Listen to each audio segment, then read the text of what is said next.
Bismillahirrahmanirrahim. Dear children, Assalamu alaikum.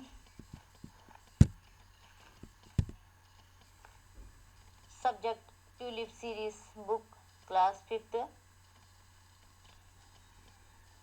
Let us start a story that is the Prodigal Son. प्यारे बच्चों, हम आज शुरू करेंगे।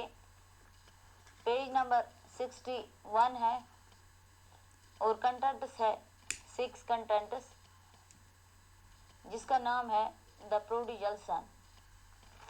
एक कहानी एक स्टोरी हम पढ़ेंगे, एक बेटे के बारे में हम पढ़ेंगे ये लेसन। ये पहले हम जानेंगे ये लेसन का मतलब क्या है, किसके मुतालिक और किसने लिखी है। ये कहानी लिखी है ऑरबिज ने, एक बेटे के बारे में लिखी है। ऑरबिज है उसका नाम।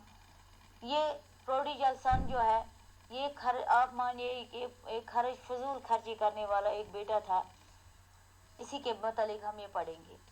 There was a rich man who had 2 sons and he loved his sons very much. The elder son was hardworking and obedient, but younger one wanted to enjoy without working hard.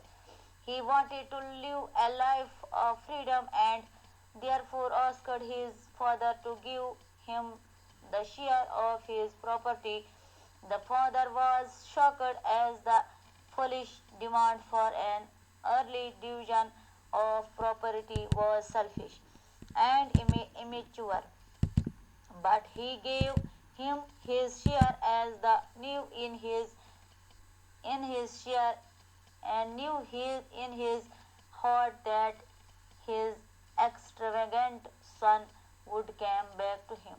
The younger son traveled to a distant land where he wasted his money is dining and gambling.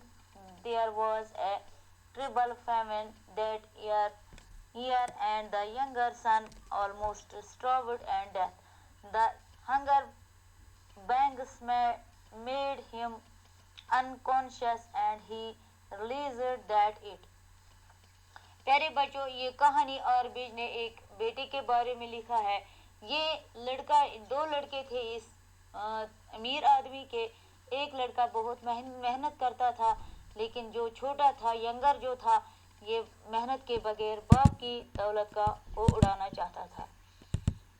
इसने क्या किया काम, ये जो छोटा बेटा था, इसने अपने बाप को हुक्म दिया, मुतालबा किया कि मेरी प्रॉपर्टी मुझे तकसीम करके दीजिए।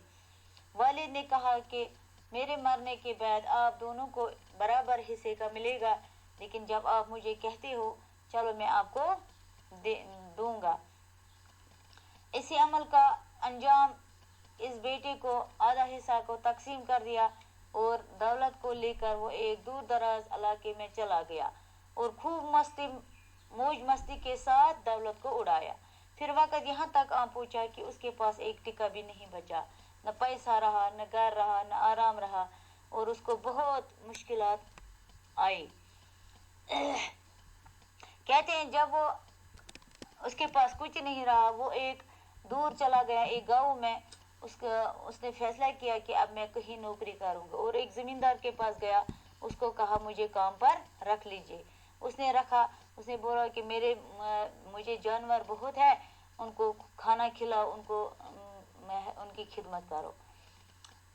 रोज़ रोज़ उसने ये किया, उसको खाना भी नहीं मिला। उस ज़मींदार ने उसको कहा कि खाना आपको खुद खाना है। जब दिन गया, उसके पास पैसे भी नहीं रहा, उसकी गुर्बत आ गई। उसने सोचा कि वालिद को